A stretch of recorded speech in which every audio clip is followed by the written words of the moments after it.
जी हाँ, सेटिंग देखकर आप समझ तो गए होंगे कि आज कुछ खास है। कुछ खास नहीं, बहुत खास है।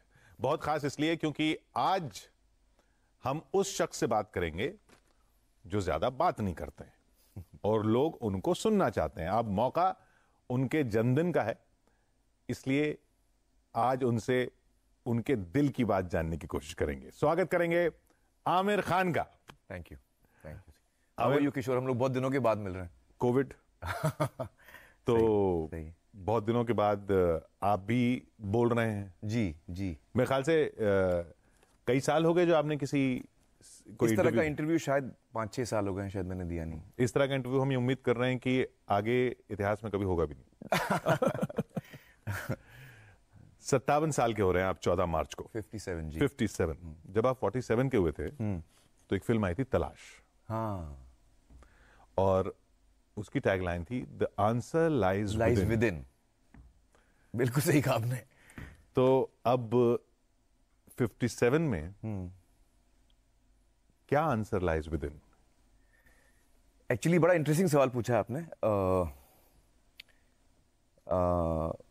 मुझे लगता है कि हम सबकी जिंदगी में एक जर्नी होती है, हम सबकी जर्नी होती है। और ये आपने 10 साल की बात की है, तो आज मैं हूं, जो मेरी सोच है, जो मेरे विचार हैं, 10 साल पहले वो उसमें काफ़ी बदलाव आया है। लेकिन मेरे विचारों में तब्दीली ज़रूर आई है, मेरे थॉट्स में तब्दीली ज़रूर आई है। जिन चीज़ों को मैं ज़्यादा अहमियत देता हूं अब, उसमें तब्दीली ज़रूर आई, उसमें चेंज आया है। और एक्चुअली एक तरह से ये कोविड के दौरान जब हम घर पे बैठे थे, काम बंद था, और वो बहुत ही एक मुश्किल दौर था हम सब के लिए। उस वक्त एक्चुअली मुझे एक चीज़ रियलाइज़ हुई, जो शायद हम सबको रियलाइज़ हुई थी, कि लाइफ जो है वो कितनी फ्रेजाइल है। ज़िंदगी जो है वो एक बूंद की तरह है, पानी की बूंद की तरह, इतनी फ्रेजाइल है वो। और आपको पता नहीं कि आपके जो नज़दीक के लोग हैं या आप खुद, ये एक चीज़ है जो हमको नहीं पता कि हमारे पास कितना वक्त है। ज़िंदगी जो है वो इतनी अनप्रिडिक्टेबल है, एक पल में बदल सकती है आपकी ज़िंदगी। आपको कोविड हुआ था? मुझे कोविड हुआ था फर्स्ट राउंड में, लेकिन इतना सीवियर मुझे नहीं हुआ था। मुझे सिम्टम्स बहुत तो फिर ये ख्याल क्यों हुए? क्योंकि मुझे दुनिया में मेरा सबसे बड़ा डर यही है कि मैं किसी ऐसे इंसान को ना खो दूं जो मेरे नज़दीक हो। वो मेरा सबसे बड़ा डर है, ज़िंदगी भर वो मेरा सबसे बड़ा डर रहा है। तो कोविड के वक्त मैं उस डर को लेके जी रहा था। मेरे परिवार के लोग, मेरे अजीज़, मेरे जो दोस्त हैं, तो उससे मेरी थिंकिंग एक्चुअली शुरू हुई किशोर जी। और मुझे लगा कि शायद मैंने अपनी जिंदगी, जो 57 का मैं हूँ, 56 का था मैं जब ये सोच रहा था, तो मुझे लगा कि ये 56 ईयर्स जो है मैंने शायद एक चीज़ बहुत बड़ी खोई है इसमें। बहुत बड़ी एक चीज़ खोई है इसमें, जिसका मुझे एहसास होने लगा, जिसका मुझे अंदाज़ा हुआ।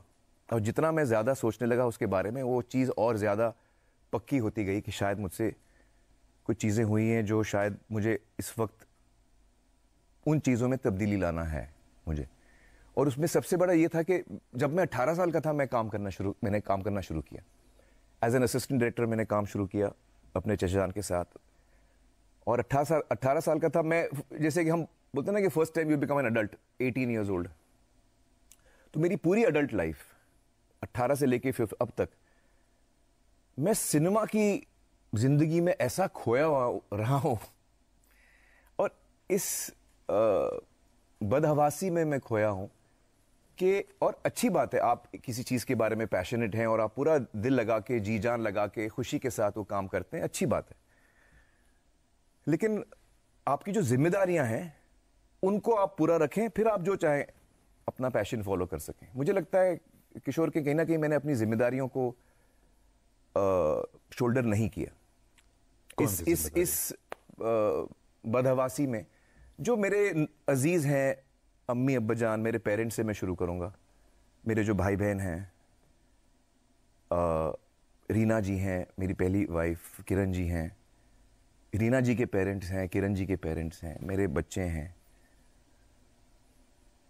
तो ये सारे लोग जो मेरे बहुत नज़दीक हैं, और मैं बात कर रहा हूँ 18 साल की उम्र से लेके, जब मैं फिल्मों की दुनिया में आया और दाखिल हुआ तो मैं इतना अब्जॉर्ब हो गया, मैं इतना सीखना चाह रहा था, इतना कुछ करना चाह रहा था कि मैं कहीं ना कहीं मुझे आज लगता है कि मैंने वो लोग जो मेरे बहुत नज़दीक थे, मैं उनको वक्त नहीं दे पाया।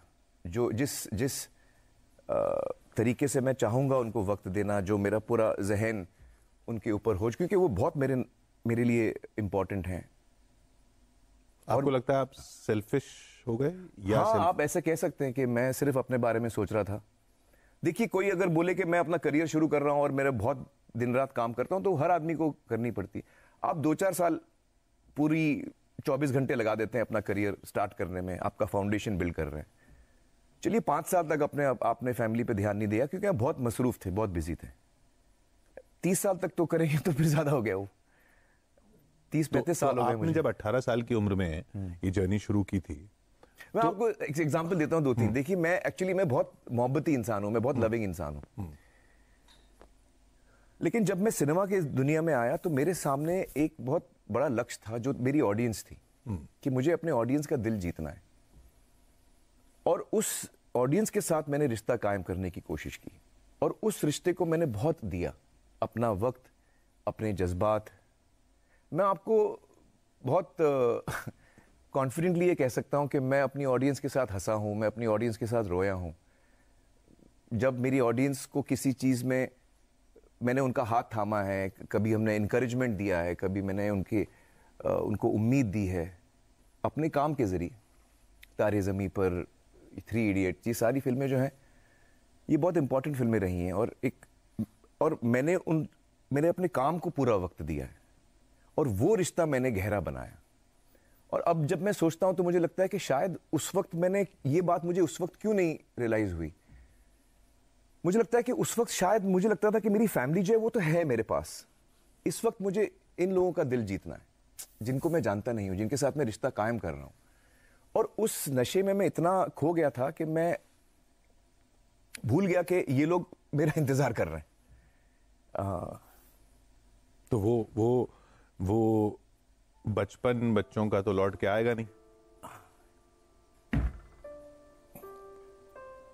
ये अगर आप अब रियलाइज कर रहे हैं तो वो आपको कचोटता नहीं है? वही तो सबसे बड़ी चोट तो वो है कि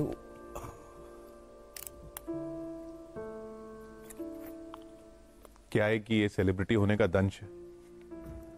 नहीं, ऐसी बात नहीं।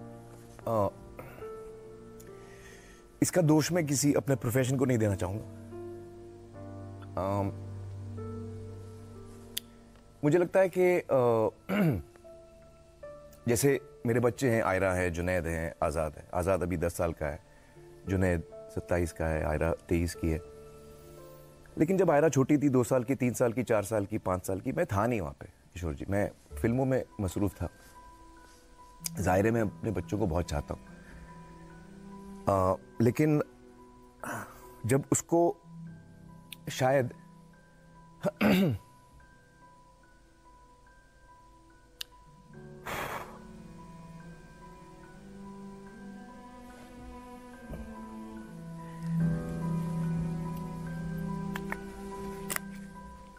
जब उसको शायद ज़रूरत थी मेरी, हर बच्चे को ज़रूरत होती है। आप जब छोटे होते हैं, आपके डर होते हैं, आपके फियर्स होते हैं, आपकी उम्मीदें होती हैं। तो मैं था नहीं उसका हाथ पकड़ने के लिए। जब उसको डर लगे किसी चीज़ से, उसको दिलासा देने के लिए मैं था ही नहीं। तो वो सब मैं कैसे करता? और इस बात का मुझे बहुत शार्पली अंदाजा है कि वो वक्त वापस नहीं आएगा।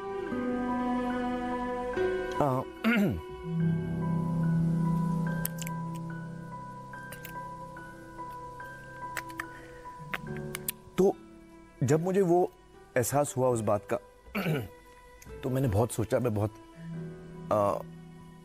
अकेले बैठ के मैंने बहुत सोचा, और मुझे रियलाइज़ हुआ कि मुझे इस वक्त इसके बारे में बहुत गहराई में सोचना है।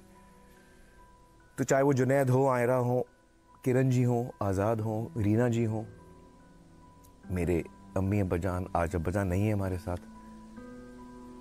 मेरे कज़न्स, मेरे भाई बहन, फैसल। तो एक तरह से मैं खो गया था, तो मैं था ही नहीं।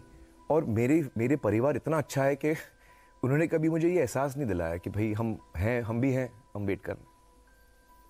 तो ऐसा नहीं, मैं मिलता भी था, लेकिन मेरा ध्यान नहीं था, मेरा ध्यान अपने काम पे था।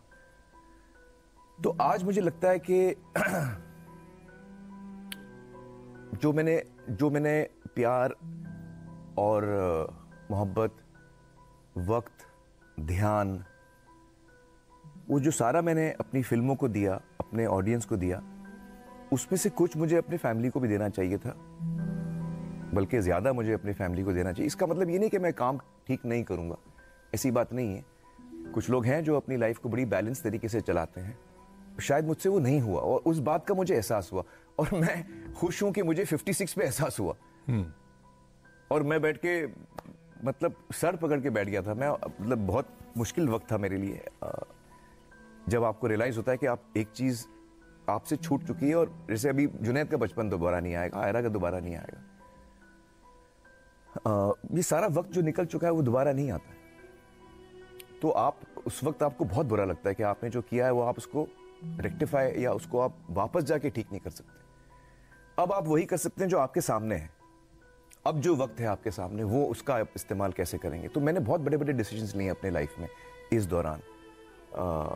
मुझे लगता है कि मुझ में ये बहुत बड़ा बदलाव आया है कि मैं अब अपने पर्सनल रिलेशनशिप्स में बहुत ज़्यादा अहमियत देता हूँ। और अपने बच्चों के साथ वक्त बिताना, रीना जी के साथ वक्त बिताना, रीना जी के पेरेंट्स के साथ वक्त बिताना, मैंने उनके साथ वक्त बिताना शुरू किया है, किरण जी के पेरेंट्स के साथ, अम्मी के साथ। ये इस वक्त मैं ज़्यादातर यही कर रहा हूँ। और एक तरह से जो कनेक्शंस कमज़ोर हो गए थे, मैं उनको दोबारा रिवाइव कर रहा हूँ।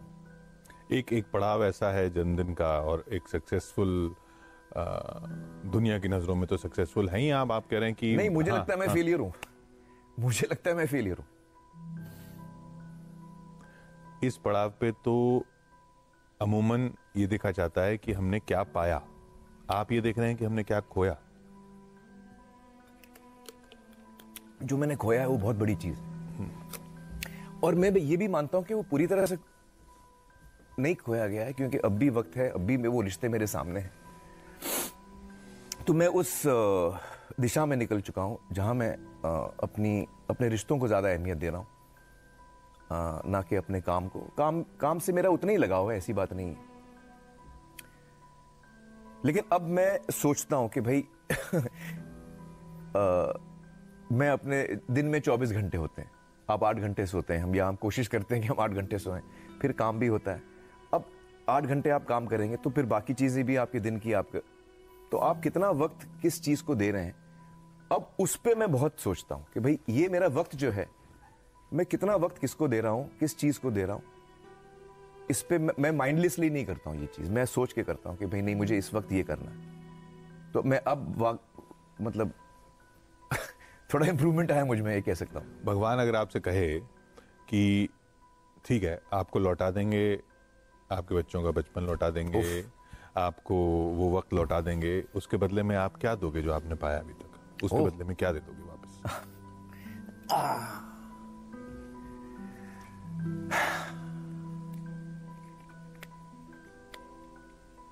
मुझे लगता है कि अगर मुझे वो सारा कुछ वापस मिल सकता है तो मैं सब कुछ देने को तैयार हूं।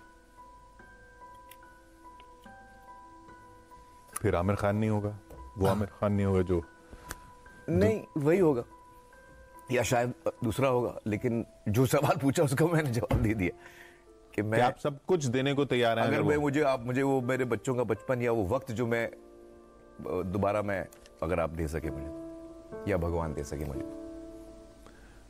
हकीकत, लेकिन हकीकत है हाँ, वो पॉसिबल नहीं है। और व्यक्तिगत तौर पर जब, क्योंकि मैंने तो आपको देखा है। अच्छा, किरण जी ने मुझे ये बात कही थी एक्चुअली कुछ साल पहले, 7-8 साल पहले किरण जी ने मुझसे कहा था कि मुझे अभी समझ में आ गया कि आपको हम में इंटरेस्ट ही नहीं है।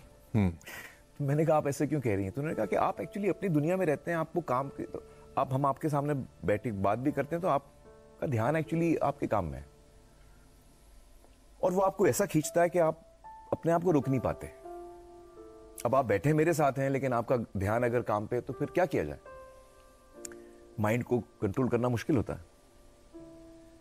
तो उन्होंने कहा कि एक्चुअली आप अलग किस्म के इंसान हैं। तो उन्होंने बड़ी स्वीटली कहा, उन्होंने कहा कि एक्चुअली मैं ये भी नहीं चाहती हूं कि आप बदलें, क्योंकि अगर आप बदल जाएंगे तो फिर आप वो इंसान नहीं रहेंगे जिसके साथ मुझे प्यार हुआ था। और मुझे आपके ब्रेन से प्यार है, आपकी पर्सनैलिटी से प्यार है, आप जिस तरह सोचते हैं वो सारी चीजें मुझे अच्छी लगती हैं। तो शायद मैं नहीं चाहूंगी कि आप बदलेंगे, आप थोड़े बहुत ऐसे ही हैं, वो ही अच्छे हैं, क्योंकि हमें पता है कि आपके मन में कितना प्यार है हमारे लिए। बट वो चीज आज मैं जब सोचता हूँ, 7 साल पहले किरण ने बोली थी, तो उस चीज का मुझे ज्यादा शार्पली एहसास होता है। और मैं लिहाजा पिछले, मैं कहूँगा 6-8 महीने से मुझ में बहुत बड़ी चेंजेस आए हैं। जिस तरह मैं अपना वक्त गुजारता हूँ, कितना समय मैं किस चीज़ को मैं नरिश करता हूँ, किस चीज़ को मैं ज़्यादा ध्यान या वक्त देता हूँ, उस पर मैं बहुत केयरफुली डिसाइड करता हूँ। क्योंकि मुझे तो वाकई हैरानी हुई जब जुलाई में आपने स्टेटमेंट जारी किया, किरण जी और मेरा। हाँ, और अब आप कह रहे हैं कि 7 साल पहले बात हुई थी, कहीं वहीं से तो ट्रिगर नहीं था, या तब से तो कुछ एक्चुअली किशोर जी, मैं आपको बताऊं, किरण जी और मैं एक दूसरे को बहुत चाहते हैं और हमारे दिल में एक दूसरे के लिए बहुत प्यार, इज्जत और मोहब्बत है। पर ये समझ में नहीं आता ना, लोगों को समझ में नहीं आता। मैं मान रहा हूँ ये बात बहुत मुश्किल है समझना, क्योंकि आमतौर पे हम ये देखते नहीं है, तो हमको लगता है कि ये क्या हो रहा है, ये कहते तो है। एक्चुअली किरण जी और मैं, हमने ये बात काफी वक्त से की है, और हमको ये धीरे धीरे समझ में आया कि हम एक दूसरे को बहुत चाहते हैं और हम एक दूसरे को एक्चुअली फैमिली, सही मानों में फैमिली मानते हैं। किरण जी, उनके पेरेंट्स, उनके भाई, उनकी बहन, दोनों बहनें, मेरा परिवार, we actually Kiran and I are family, हम हैं परिवार। तो फिर स्टेटमेंट की क्या जरूरत थी? तो क्योंकि हमें लगा कि जो एक रिश्ता होता है हस्बैंड वाइफ का, शायद हम उसमें एक तब्दीली आई, उसमें एक चेंज आया है, और उस इंस्टीट्यूशन जो है, जो शादी का इंस्टीट्यूशन है, उसकी इज्जत करना चाहते हैं। तो उसके कुछ रूल्स और दायरे हैं, उसमें हम रहना चाहते हैं। और अगर हमें लगता है कि हमारे रिश्ते में एक तब्दीली आई है और हमें उससे कोई इतराज नहीं है, हमें लगता है कि हमें एक दूसरे के दिल में बहुत प्यार और इज्जत है एक दूसरे के लिए, और हम हाथ पकड़ के आगे चलने वाले हैं, हम साथ में काम कर रहे हैं, हम साथ में पानी फाउंडेशन कर रहे हैं, हम साथ में बहुत नज़दीक रहते हैं, वो ऊपर रहती है, मैं नीचे रहता हूँ, तो हम एक परिवार के जैसे ही रहते हैं और हम परिवार हैं। बट हम अब हस्बैंड एंड वाइफ नहीं रहे, और उस बात की समझ हम दोनों को है, और इस बात को हम इज्जत करते हैं, और शादी के इस इंस्टीट्यूशन को हम इज्जत करना चाहते हैं। तो इसीलिए हमने ये कदम उठाया, और इससे हमें किरण जी बहुत ही एक ऐसे इंसान है जो बहुत रेयर, और मेरी ये खुशनसीबी समझ लीजिए कि जैसे मेरा पहला रिश्ता हुआ रीना जी के साथ, एक तरह से मैं बहुत यंग था, रीना जी भी बहुत यंग थी, हम लोग साथ में, हम लोग ने अपनी जिंदगी, बचपन एक तरह से हम लोग बड़े हुए हैं, और बहुत कुछ हमने शेयर किया है, और हम दोनों के, हम अलग हुए, हमारा रिश्ता बदला, उसमें तब्दीली आई, लेकिन आज भी हम साथ में ही हैं। ये कैसे होता है? क्योंकि वो इंसान बहुत अच्छी हैं, और वो, उनको लगता है कि मैं इंसान बहुत अच्छा हूं। हम किरण जी, रीना जी, मैं और सत्या जो हमारे दोस्त हैं, सत्य मिजयते जिन्होंने डायरेक्ट किया, हम 4 जो हैं, हम पानी फाउंडेशन में साथ में काम करते हैं। तो रीना जी और मैं भी साथ में काम कर रहे हैं पानी फाउंडेशन में, किरण जी और मैं। तो आपने क्या सवाल पूछा था, मैं थोड़ा कि ये लोगों को समझ में नहीं आता। हाँ, नहीं, मुश्किल है समझना, क्योंकि आमतौर पे जब शादी टूटती है तो लोग झगड़ा करते हैं, या तो ऐसा नहीं हुआ, ना रीना जी और मेरे बीच में, ना किरण जी और मेरे बीच में। और हम दोनों के परिवार, रीना जी का परिवार, हमारा परिवार, वो उतना ही नजदीक है। मेरी छोटी बहन फरत जो है, उनकी शादी हुई है रीना के छोटे भाई राजीव से। तो हमारे परिवार अभी भी बहुत नजदीक हैं और बहुत जुड़े हुए हैं। ये वाले रिश्ते में ऐसा नहीं होता कि रिश्ता तभी टूटता है क्योंकि कोई दूसरा रिश्ता बनता है? कभी कभी ऐसा भी हो सकता है, ऐसी बात नहीं है, लेकिन इन दोनों सिचुएशंस में ऐसा नहीं हुआ। और तो फिर जरूरत क्या थी? हमारे रिश्ते में एक तब्दीली आई है जो हम उसको एड्रेस करना चाहते हैं, इसलिए हमने वो किया। इसलिए नहीं कि कोई दूसरा रिश्ता हो गया? नहीं, जब रीना जी और मैं अलग हुए थे तो उस वक्त मेरी जिंदगी में कोई नहीं था। और कोई नहीं था। किरण जी, ऐसे लोगों को लगता है कि किरण जी और मैं पहले मिले थे, वैसा नहीं है। किरण जी और मेरी मुलाकात हुई थी लगान पे, लेकिन हम लोग तो जानते नहीं थे वो टाइम पे। 300 लोग थे, उसमें से एक किरण जी थी। और हमारी दोस्ती तो उसके बहुत बाद हुई। तो ना उस वक्त ऐसा हुआ है ना इस वक्त ऐसा हुआ है। किरण जी और मेरे जो हमारे इस बात को हम लोग कई सालों से हम लोग इस बात को डिस्कस भी कर रहे हैं। और हम सबसे ज़्यादा अहमियत इसमें देते हैं अपने बच्चों को, चाहे वो जुनैद आयरा हो चाहे वो आज़ाद हो। हम ऐसे कदम ना उठाएं जिससे उनको तकलीफ हो या जिससे उनका अपने सर्कमस्टेंसेस सच्चाई को मद्देनजर रखते हुए हम उनका पूरा ख्याल रखें। ये हमारी कोशिश हमेशा रही है। तो अब उनके अगले कदम, जुनैद के अगले कदम, आयरा के जुनैद, हाँ जुनैद फिल्मों में आ रहे हैं वो। और मैंने अपने बच्चों को हमेशा कहा है कि आपको जो सीखना है मैं आपको सपोर्ट करूंगा। तो एक दिन जुनैद मेरे पास आए, उन्होंने कहा मुझे थिएटर सीखना है। तो मैंने कहा फिल्में में इंटरेस्ट नहीं है। बोला हाँ इंटरेस्ट है, लेकिन मेरा थिएटर में ज़्यादा इंटरेस्ट है, तो मैं वो सीखना चाह रहा हूँ। तो वो LA गए थिएटर स्कूल में, और वहाँ थिएटर 2 साल सीखा। फिर 1 साल उन्होंने वहाँ कंपनी में काम किया, प्लेस किए। फिर वो बम्बई आए। बम्बई में यहाँ पे उन्होंने बहुत सारे प्लेस किए, 5-6 प्लेस किए। और जहाँ जहाँ स्क्रीन टेस्ट होता था, कास्टिंग, कोई फिल्म बन रही है उसकी कास्टिंग हो रही है, मीरा नायर बना रही थी सूटेबल बॉय, तो जुनैद गए उसकी स्क्रीन टेस्ट देने के लिए, नहीं चुने गए। वो ना जा, कभी बोलते भी नहीं थे कि भाई मैं आमिर खान का बेटा हूँ। वो ना उनका नेचर है ना मेरा नेचर है, हम वो सब नहीं करते। तो वो उन्होंने अपना जर्नी एक बनाया है। उन्होंने थिएटर सीखा, उन्होंने प्लेस किए, उन्होंने 15-20 जगह वो रिजेक्ट हुए। तो इसे आखिर से मतलब एज एन एक्टर वो 15-20 जगह रिजेक्ट हो चुके हैं। जहां जहां उन्होंने ट्राई किया रोल के लिए, उनको नहीं मिला। तो सिलेक्ट अल्टीमेटली उनको यशराज की एक फिल्म मिली। वो इत्तेफाक ऐसा हुआ कि उनका एक स्क्रीन टेस्ट आदि ने देख लिया था। तो आदि को वो उनका स्क्रीन टेस्ट बहुत पसंद आया, और आदि ने फिर एक स्क्रिप्ट उनको ऑफर की। उनके बिना ये जाने कि वो जुनैद हैं? नहीं, उनको पता था कि जुनैद में, आदि और मैं तो दोस्त हैं। तो उन्होंने जब स्क्रीन टेस्ट देखा जुनैद का, वो उनकी फिल्म के लिए नहीं था, पर उनको अच्छा बहुत लगा। उनको लगा ये एक्टर मुझे पसंद आया, मुझे इसके साथ काम करना है। वो मुझे नहीं पता था, वो उनके माइंड में थी बात। तो एक दिन उनका फोन आया कि भाई मेरे पास एक स्क्रिप्ट है जो मुझे लगता है जुनैद के लिए सही है। तो मैंने कहा वो आप जुनैद को सुनाइए, क्योंकि वो अपने डिसीजन सारे खुद लेता है। तो जुनैद ने स्क्रिप्ट सुनी, फिर जुनैद ने स्क्रीन टेस्ट दिया बाकायदा उस रोल के लिए, और फिर वो चुना गया। तो उन्होंने अपनी जर्नी खुद बनाई है, जो मुझे खुशी होती है कि उसने अपने जर्नी की शुरुआत अपने कदम। तो आमिर खान प्रोडक्शंस की लॉन्चिंग नहीं वो ना हमने, अगर मुझे लगता है कि उसको काम उसने अच्छा सीखा है और भी सीखेगा। ज़हीन है, बहुत हार्डवर्किंग है, very sincere. So he has, अब उसकी जर्नी क्या होती है वो हमको नहीं पता, लेकिन कोई ऐसी कहानी आएगी जिसमें अगर मुझे लगे कि जुनैद का अच्छा रहेगा तो मैं प्रोड्यूस जरूर करूंगा, क्योंकि मुझे लगता है वो अच्छा एक्टर। और आयरा जो है वो एक्चुअली वो जिस दौर से सोशल स्पेस में ज्यादा उनको इंटरेस्ट है। तो उन्होंने एक कंपनी शुरू की है, non profit company, mental health को लेकर। तो उस टॉपिक से वो बहुत जुड़ी हुई हैं और उसमें वो काम करना चाहती हैं। वो चाहती हैं कि जो एक मानसिक तौर पे वो हिंदुस्तान में बहुत सारे लोग पीड़ित हैं, उन उस क्षेत्र में अगर वो मदद कर पाए लोगों की, वो उनका इंटरेस्ट उसमें है।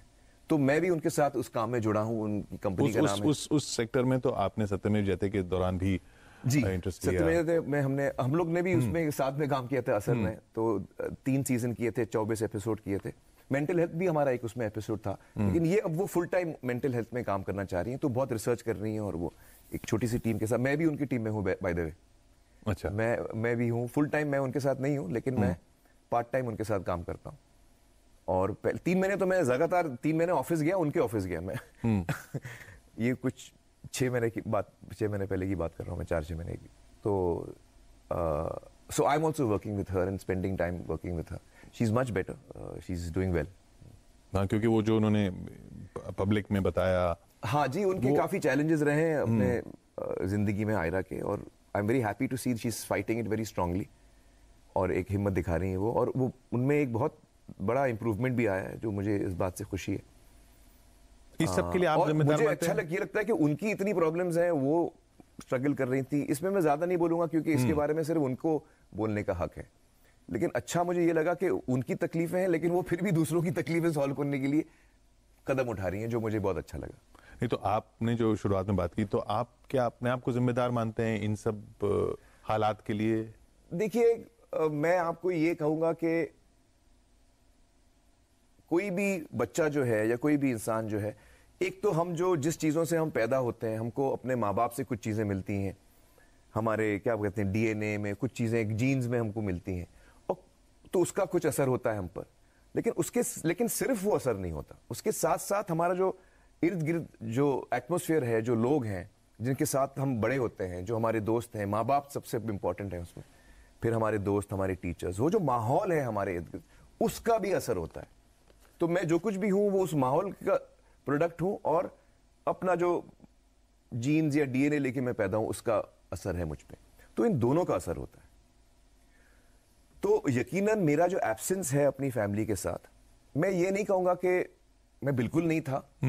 मैं बहुत मोहब्बती हूं, तो मेरा रिश्ता बहुत अच्छा है मेरे बच्चों के साथ, किरण जी के साथ, रीना जी के साथ, मेरे पेरेंट्स, मेरे सिबलिंग्स, उनके पेरेंट्स, मैं सबके साथ मेरा रिश्ता बहुत अच्छा इसलिए है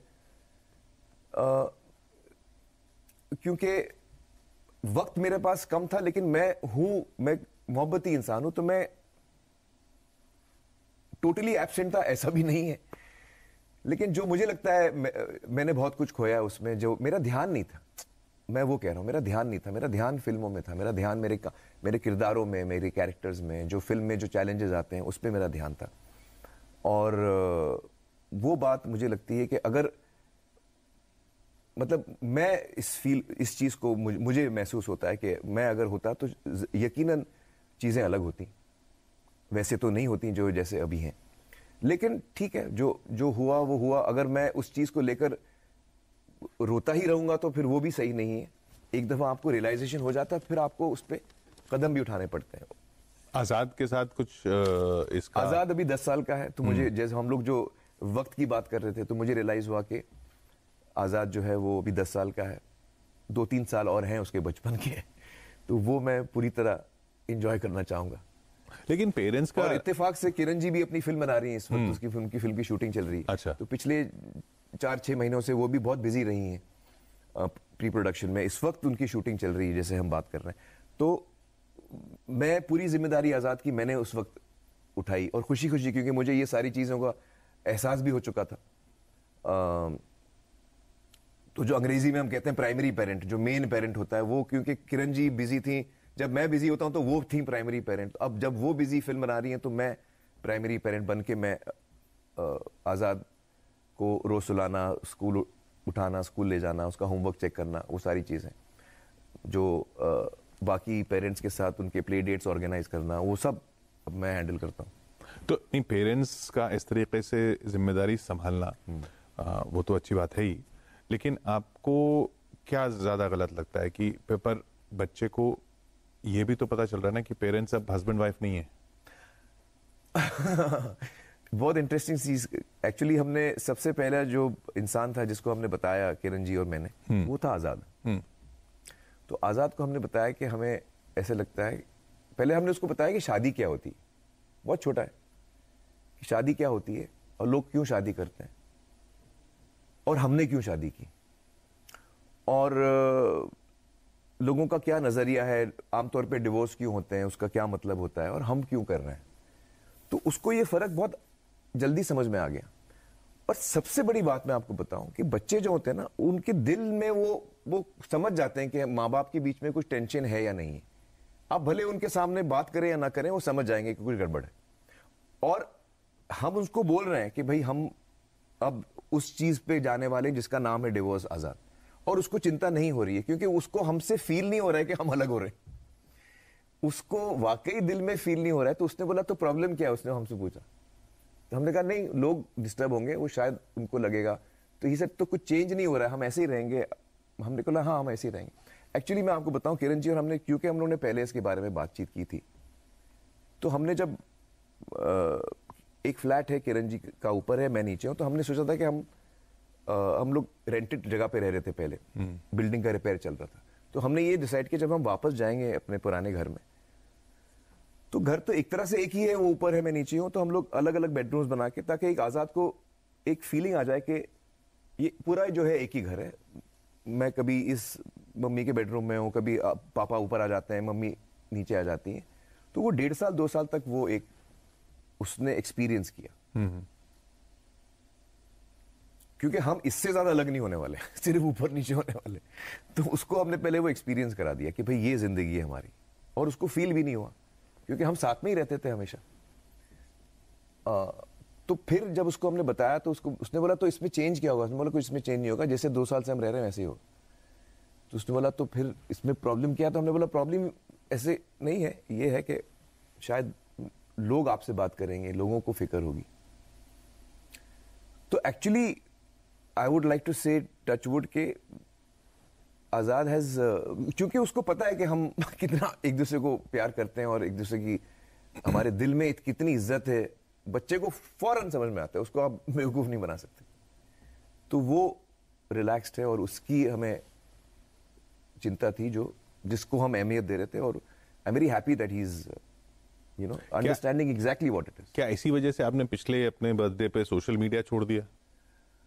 नहीं, इसलिए नहीं। एक्चुअली जब मुझे बहुत सारी चीजें एक साथ एहसास हो रही थी और मुझे लगा कि ये ऑडियंस है, इनके लिए नहीं, असली परिवार तो ये सोशल मीडिया परिवार नहीं, ऐसी बात नहीं ऐसी बात नहीं। मेरी ऑडियंस आप देखिए 30 साल से तो मैं अपने ऑडियंस के साथ ही हूँ, तो वो भी मेरा एक परिवार का हिस्सा ही है। आप बिल्कुल सही कह रहे हैं। लेकिन मुझे एक तो लगा कि मैं एक्चुअली सोशल मीडिया टाइप का इंसान नहीं हूँ। आपको शायद पता नहीं है कि मैं सोशल मीडिया पे शुरुआत मेरी कैसे हुई। मैं अमित जी के साथ डिनर कर रहा था, हम लोग शायद लंदन में थे या शिकागो में थे। अमिताभ बच्चन। हाँ, अमिताभ बच्चन। तो अमित जी ने वो ट्विटर पे आए थे नए नए, और ये बहुत सालों की बात कर रहा हूँ मैं, काफी वक्त हो गया इसको। तो उन्होंने कहा कि भाई तुम ट्विटर पे नहीं हो? तो मैंने कहा नहीं, मैं नहीं हूँ ट्विटर पे। तो उन्होंने फौरन डिनर से ट्वीट किया कि भाई मैं आमिर के साथ डिनर कर रहा हूँ और वो कह रहा है कि वो ट्विटर पे नहीं है। तो सब लोगों ने उनको जवाब दिया कि भाई उनको बताइए कि वो ट्विटर पे आए। तो बच्चन साहब ने मुझे कहा कि भाई सब रिक्वेस्ट आ रही है, आप भी ट्विटर पे आइए। अब मैं बच्चन साहब को कभी लाइफ में ना नहीं बोल सकता हूँ तो मैंने कहा सर मैं फौरन ट्विटर पे आता हूँ तो फिर मेरा शुरू हुआ ट्विटर, फेसबुक, और फिर बाद में इंस्टाग्राम भी हुआ। फिर मुझे लगा कि एक्चुअली मैं हूं नहीं, और जो मुझे रियलाइजेशन हुई कि ये जो मैं जो वक्त देना चाह रहा हूं, जो जहन अपने उन रिश्तों को देना चाह रहा हूं जिनको मैं कई सालों से मैंने उनको अहमियत नहीं दी है, जिस किस्म की अहमियत देनी चाहिए थी मैंने नहीं दी है। जब उसका एहसास हुआ तो उस वक्त मुझे लगा कि ये भी मैं सोशल मीडिया पे वैसे भी मैं एक्टिव नहीं हूं, अगर मैं हट जाऊंगा तो मुझे थोड़ा और वक्त मिलेगा अपने ट्रोल होने से नहीं डरते आप? नहीं, ट्रोल अब वो तो पार्ट ऑफ लाइफ है उसको। मतलब ये तो नहीं कि भाई ट्रोल हो रहे थे इसलिए सोशल नहीं, मीडिया? वो तो अभी होता हूँ उसमें कोई चेंज नहीं है। आई एम श्योर, मतलब मैं देखता नहीं हूँ लेकिन आई एम श्योर मैं अभी ट्रोल होता हूँ उसमें। वो आपको इफेक्ट नहीं करता? करता है, ऐसी बात नहीं है, मैं भी इंसान हूँ। कभी कभी लोग ऐसी बातें बोलते हैं जिसका बहुत दुख होता है सुन के, लेकिन अब क्या करें क्या करें। वो बातें आपके परिवार तक जाती होंगी? हाँ, वो भी समझते हैं मेरे परिवार वाले, और क्योंकि मेरे परिवार वालों को मेरी सच्चाई सब पता है, क्योंकि मैं उनके साथ रहता हूँ, तो वो भी इफेक्ट नहीं होते। उनको पता है कि बहुत सारी चीजें आती हैं जो सच नहीं है, लेकिन हम क्या किया जाए, क्या किया जाए। सोशल मीडिया से बात कर रहे हैं तो सोशल मीडिया पे इस मैं टॉपिक से हट रहा हूँ थोड़ा, फिल्मों पे आता हूँ आपकी, आपका दूसरा परिवार जो अब उस पे ये सवाल चल रहा है साहब ये सोशल मीडिया पे तो है नहीं, लेकिन ये फिल्म अपनी बार बार डिले करते रहते हैं और हाँ एक्चुअली किशोर जी आप हंसेंगे, ये फिल्म एक्चुअली 14 साल से डिले हो रही है। लाल सिंह चड्ढा? हाँ, 4 साल से नहीं हो रही है। 4 साल से तो अभी हो रही है जब से हमने शूटिंग शुरू की, और कोविड की वजह से हम अटक गए थे, हमको रुकना पड़ा जैसे सब और लोगों को रुकना पड़ा। लेकिन एक्चुअली ये फिल्म की शुरुआत मैं इसको 14 साल से पीछे पड़ा हूं। और जब फर्स्ट टाइम ये इसका अडेप्टेशन अतुल कुलकर्णी ने मुझे सुनाया, और मतलब जब हमने ये इस जर्नी की शुरुआत हुई, वो उसको 14 साल हो गए, बल्कि जुलाई में 14 साल पूरे होंगे। अगस्त में 11 अगस्त को हमारी फिल्म रिलीज हो रही है। बनवास जो है हमारा 14 साल का, वो जुलाई में 11 को हो रही है। जुलाई में हमारा बनवास खत्म होगा, और 14 साल पूरा करने के बाद अगले महीने अगस्त 11 को हम अब आएंगे। क्योंकि कोविड आ गया था तो हमारा काम बहुत डिस्टर्ब हो रहा था, काम रुक रहा था बार बार काम, और मैं चाह रहा हूं कि चीज अच्छी बने, उसमें वक्त लगता है, उसको हम जल्दी करेंगे तो फिर वो ठीक नहीं बनेगी। लेकिन अब मुझे काफी वक्त मिल गया है, और अगर कोई ऐसे कोई एक्ट ऑफ गॉड नहीं आ जाए कि फौरन अभी दोबारा कोविड का कोई अटैक आ गया, खुदा ना खास्ता, या भगवान ना करे ऐसा हो, तो अगर ऐसा कुछ ना हो तो हम 11 अगस्त तक आ सकते हैं। अब हम ठीक ठाक, मतलब जो अब हमारे पास जो आजकल जो ट्रोल किया जा रहा है ना वो इस पे कि वो सब केजीएफ थी उसकी वजह से डर गए। अरे केजीएफ चीज ही है डरने की भाई, इसमें मुझे कोई डाउट नहीं है। केजीएफ बहुत अवेटेड फिल्म है, उसका पार्ट 1 लोगों को बहुत पसंद आया है, और अगर कोई दूसरी फिल्म केजीएफ के साथ आ रही है और अगर नहीं डर रही है तो पता नहीं क्या सोच रहे हैं वो। पर उसकी वजह से आप शिफ्ट नहीं हुए? नहीं, उस वजह से हमने शिफ्ट नहीं, उसके एक्चुअली मैंने रीच आउट किया उनको, क्योंकि मुझे भी बुरा लग रहा था कि एक फिल्म है, उन्होंने उनकी मेहनत से बनाई है और ऑडियंस भी उस फिल्म को देखने के लिए उत्सुक हो रही है, और मैं उसी डेट पे आ रहा हूं, मुझे अच्छा नहीं लग रहा था, लेकिन मैं क्या करता। तो मैंने उनसे पहले बात की, मैंने कहा कि भाई मुझे डेट नहीं मिल रही है, तो मैं आ सकता हूं आपकी डेट पे? तो उन्होंने कहा, क्योंकि अलग किस्म की फिल्म है, लाल सिंह चड्ढा जो है वो बहुत ही फैमिली फिल्म है, और KGF is an action film, you know, तो अलग जॉनर की फिल्में हैं। एक्चुअली 11 अगस्त को भी मैंने रिक्वेस्ट की है भूषण जी से और उनके डायरेक्टर से, मैंने रिक्वेस्ट की कि भाई मुझे और कोई डेट नहीं मिल रही है, मैं अब 14 अप्रैल नहीं आ पाऊंगा, काम कंप्लीट नहीं होगा, तो क्या मैं 11 अगस्त को आ सकता हूं? तो they were kind enough to give me the day. उनको भी थोड़ा वक्त लग रहा था, तो 2 फिल्में आ रही थी, रक्षाबंधन और भूषण जी की फिल्म, जिसमें प्रभास है hero. It's a very big film. तो वो उनको भी वक्त लग रहा था, तो उन्होंने कहा आप आ जाइए, हम हट जाते हैं। तो अब उस वक्त 2 फिल्में थी, अब भी 2 फिल्में हैं, instead of you know Prabhas film, अब वो मेरी फिल्म आ रही है। तो ये फिल्में आपकी एक तो इतने समय बाद आती हैं, हाँ, और मतलब डिमांड इतनी है, सप्लाई इतनी कम है, और इंटरव्यूज भी आपके इतने समय बाद आते हैं, तो एक पर्सनल सवाल पूछता हूँ। हाँ। कि भाई फिर क्यों बात कर रहे हैं आप न्यूज़ 18 इंडिया से? इसका जवाब शायद आपको ऑलरेडी पता है। क्या है, मैं अब लोगों को बताता हूं कि किशोर जी और हमारी दोस्ती काफी सालों से है। हम लोग ने असर प्रोग्राम साथ में किया था, और पिछले कई सालों से किशोर जी मुझे रिक्वेस्ट कर रहे हैं कोई इवेंट के लिए आने के लिए, आपके चैनल के लिए, और मैं इत्तेफाक से कुछ ना कुछ हो रहा है जो मैं नहीं आ पा रहा हूं। अगले में तो आ रहे हैं आप। मैं जरूर आऊंगा। 3-4 दफा मैं आपको ना बोल चुका हूं। तो जब आपका ये रिक्वेस्ट आया तो मैंने कहा अब सिर्फ सिंपल इंटरव्यू में कैसे ना बोलूं, तो सवाल ही नहीं उठता। मतलब आपको मैं ना बोल ही नहीं सकता था, तो मैं इसलिए मैंने फौरन हाँ कहा। तो आप मतलब सिंपल मान रहे हैं इस इंटरव्यू को? हाँ। तो थोड़ा टफ किया जाए ऐसे। करिए, टफ करिए। नहीं, ये जो फिल्मों में आपका कैरेक्टर के लिए आप ट्रांसफॉर्मेशन करते हैं, हाँ, हाँ, फिजिकल ट्रांसफॉर्मेशन होता है, कैरेक्टर के लिए होता है, वो आपको क्या पर्सनली इफेक्ट करता है?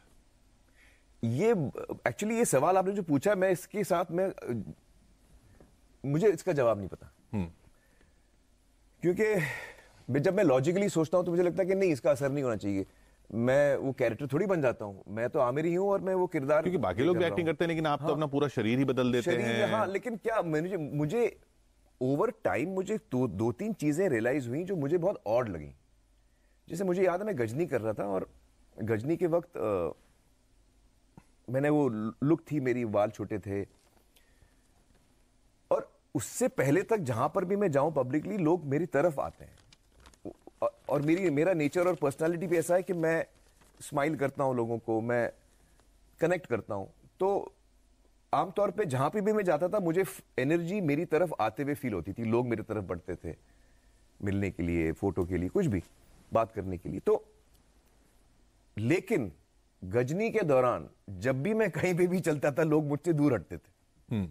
मैं था वही इंसान, मैं उतना ही स्माइल कर रहा हूं, मुझ में कोई चेंज नहीं आया, लेकिन कुछ एनर्जी थी मेरे में जो मुझे खुद नहीं पता क्या थी। क्योंकि उस पूरे दौरान में मैंने अपनी टीम को भी बोला कि यार मेरे से सब भागते हैं यार, उनको डर लगता है मुझसे, पता नहीं क्यों। सिर्फ हेयर कट की वजह से नहीं हो सकता वो। तो मैं कुछ एनर्जी आ रही जिससे उनको लग रहा है कि ये आदमी हमको मार तो नहीं देगा, मतलब पता नहीं उनको कुछ फील हो रहा है, तो कुछ तो हो, I don't know what it is.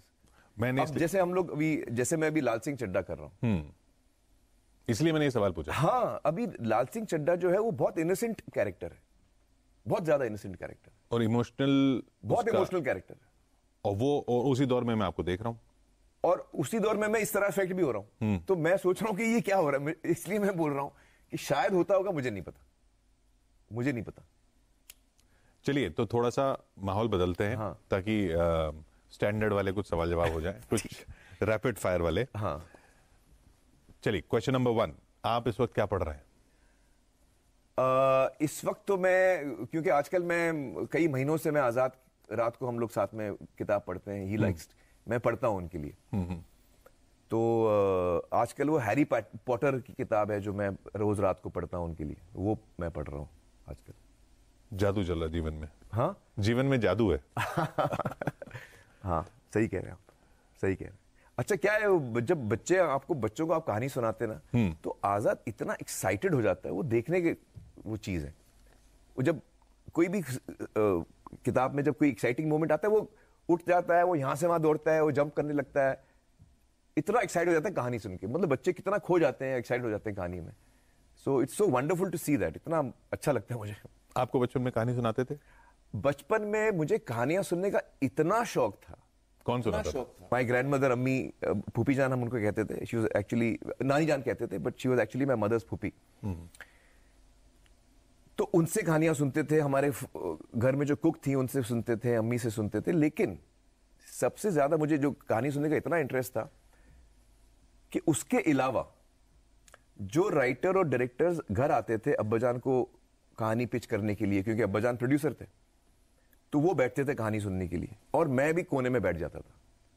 सैकड़ों कहानियां मैंने सुनी है 6 साल की उम्र से, 5 साल की उम्र से मैंने सैकड़ों कहानियां सुनी। मैं कोने में बैठ के खाली कहानी सुनता था, और वो हीरो यहां से आता है, वो ये करता है, वो करता है। उस वक्त मुझे नहीं पता था मैं एक्टर बनने वाला हूं या फिल्मों में आने वाला हूं, कोई नहीं, मुझे खाली कहानी सुनने में मजा आता था।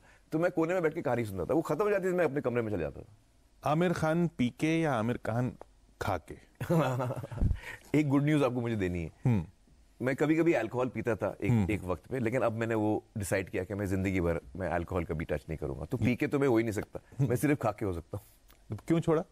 बस मैं यही दौरान में मुझे लगा कि नहीं, अल्कोहल एक ऐसी चीज है जिसमें जब मैं, क्योंकि मैं, कुछ लोग होते हैं जो 2 पैग लेके खुश हो जाते हैं, मैं रोज नहीं पीता हूं, लेकिन जब मैं पीता हूं तो मैं फिर पूरी बोतल पी लेता हूं। ज्यादा है, हाँ।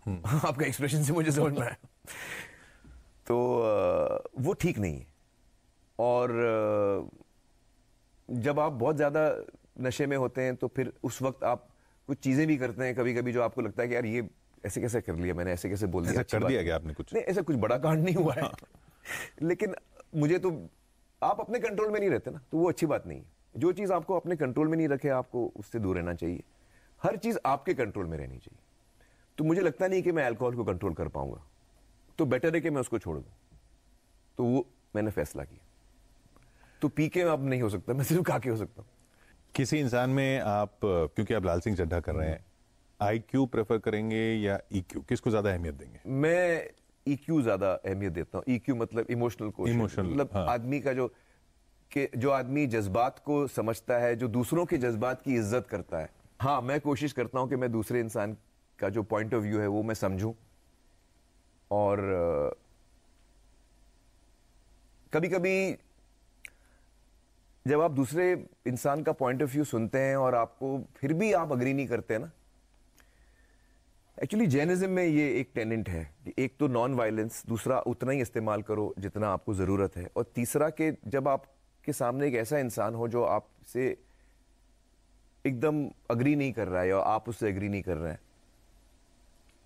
तो आप इतना ध्यान रखिए कि अपने माइंड में एक विंडो ओपन रखिए कि शायद वो सही है और आप गलत हैं।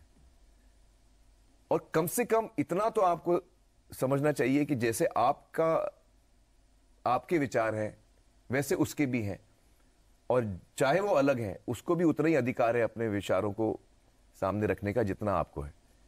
तो ये जैनिज्म के ये 3 पिलर्स हैं, मैं मानता हूं, जो actually I try to follow my life with that.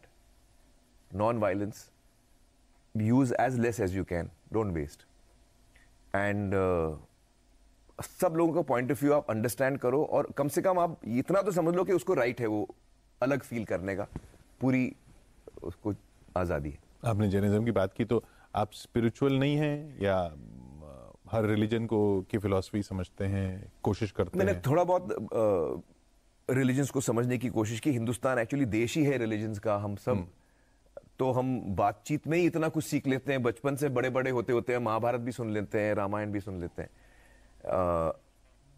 और तो एक रिलीजन हमारे अंदर है ही, आप उससे निकल नहीं सकते अगर आप हिंदुस्तानी हैं तो। हिंदुस्तान में तो नाम में ही रिलीजन ब्रांडेड है। हाँ, तो आई फील, आपका एक्चुअली सवाल क्या था कि आप स्पिरिचुअल हैं या पता नहीं, फिलॉसफी? ऐसे कोई एक्टिवली मैंने कोई स्पिरिचुअल चीज नहीं की है, लेकिन मुझे लगता है मैं अपनी अपने अपने तरीके से मैं भी स्पिरिचुअल हूं। हाँ, इसी से जुड़ा हुआ कि आप बिना जजमेंट किए किसी की बात सुन सकते हैं। अब सुन सकता हूं, एक वक्त था जब मैं नहीं सुन सकता था। आप जजमेंटल थे? बहुत जजमेंटल था। तो मैं अब उस स्टेज में हूं कि मैं थोड़ा स्पिरिचुअल हो गया हूं, मैं जजमेंटल अब कम हो गया हूं, पहले मैं बहुत था। बेस्ट अभी तक का बर्थडे गिफ्ट क्या है आपका? ओ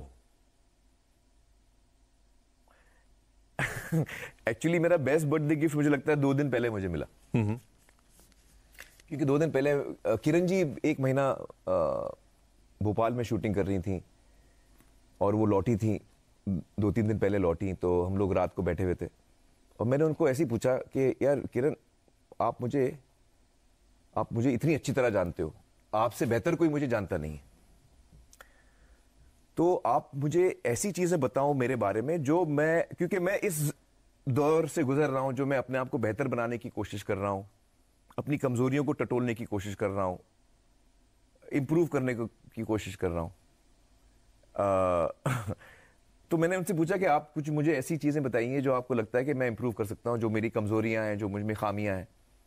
तो बाकायदा 10-12 पॉइंट्स की लिस्ट उन्होंने मुझे बताई जो मैंने बाकायदा लिखा। तो मुझे लगता है वो मेरा बेस्ट लाइफ का बेस्ट बर्थडे गिफ्ट है। क्योंकि जो पॉइंट्स उन्होंने मुझे बताए वो इतने सही थे, जब मैं उनकी बात सुना मैं लगा हाँ यार कितनी सही बोल रही है किरण, मैं ऐसे ही, मुझे ये है कमियां मुझ में। तो मैंने वो सारी चीजें नोट की हैं और इसलिए मैं आपको बोल रहा हूं वो बेस्ट बर्थडे गिफ्ट है मेरी लाइफ का जो किरण जी ने मुझे दिया है। मुझे बहुत प्यार से और सच्चाई से मुझे बताया कि मुझ में क्या कमजोरी है। कोई बताता नहीं आपको कोई बताएगा नहीं, जो उन्होंने मुझे बताया। तो उस बात की मैं इज्जत भी करता हूं और मेरा प्यार बढ़ गया उनके लिए, एक्चुअली उन्होंने ये मुझे बताया।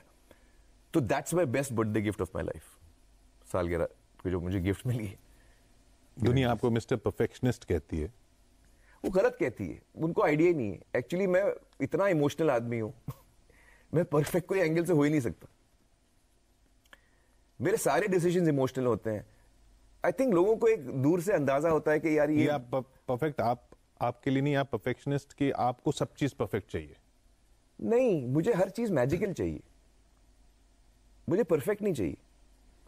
परफेक्ट चीजें कभी कभी बोरिंग होती हैं, मुझे परफेक्ट में इंटरेस्ट ही नहीं। मुझे चाहिए हर चीज में मैजिक हो एक मोमेंट में मैजिक हो, एक इंसान में मैजिक हो, एक एनर्जी में मैजिक हो, मुझे वो चाहिए। जब हम फिल्मों की बात करते हैं तो उस शॉट में मैजिक मिला कि नहीं आपको, वो मोमेंट मिला कि नहीं, उसमें कुछ टेक्निकल चीजें हो गई होंगी, उससे मुझे बिल्कुल फर्क नहीं पड़ता। अब मैजिक मिला तो फिर हम वही टेक लगेंगे, उसमें थोड़ा आउट फोकस हो गया चलेगा। अगर मुझे परफेक्शनिस्ट होता तो मैं बोलता नहीं फोकस भी ठीक होना चाहिए, वो शैडो भी ठीक नहीं था, उससे मुझे कतई इंटरेस्ट नहीं। I am a person who is not a perfectionist, who is a passionate person. I want magic, I don't want perfection. तो आखिर में आमिर अब मैं चाहूंगा कि आप सीधा उस कैमरे में देखें। ओके। और उन सब लोगों से अपने 57th बर्थडे पे कहें कुछ भी, जो आपको पसंद भी करते हैं और जो आपको पसंद नहीं भी करते हैं और जो ट्रोल भी करते हैं, वो सुनना चाहते हैं इतने वक्त बाद कि आमिर खान को कहना क्या है, सब कुछ जो उनको कहा गया। मुझे सभी लोगों से ये कहना है कि जो कुछ भी मैंने अपने लाइफ में खोया है अपने वक्त में, जो अपनी पर्सनल रिलेशनशिप को मैंने इतनी अहमियत नहीं दी, या एक्चुअली मैं किसी को ब्लेम नहीं कर रहा हूं, लेकिन हमारे माइंड में इतनी लाइफ इतनी टफ भी होती है, आपकी इतनी जिम्मेदारियां होती हैं, आपको कभी कभी नहीं हो पाता। लेकिन उस सब में भी अगर हम अपने पर्सनल रिलेशनशिप्स पे थोड़ा ध्यान दें और उसको नरिश करें, उसको हम बढ़ावा दें, तो हमारी लाइफ में बहुत ज्यादा सुख आ जाता है। ये मैंने सीखा है। Thank you for all the love that you have given me. और कभी मुझसे कोई गलतियां हुई हैं जिंदगी में तो मैं सीखने की कोशिश कर रहा हूं। I am trying to learn and get better. बहुत बहुत शुक्रिया आपका आमिर खान। थैंक यू किशोर, इस खास बातचीत के लिए और हैप्पी बर्थडे। Thank you.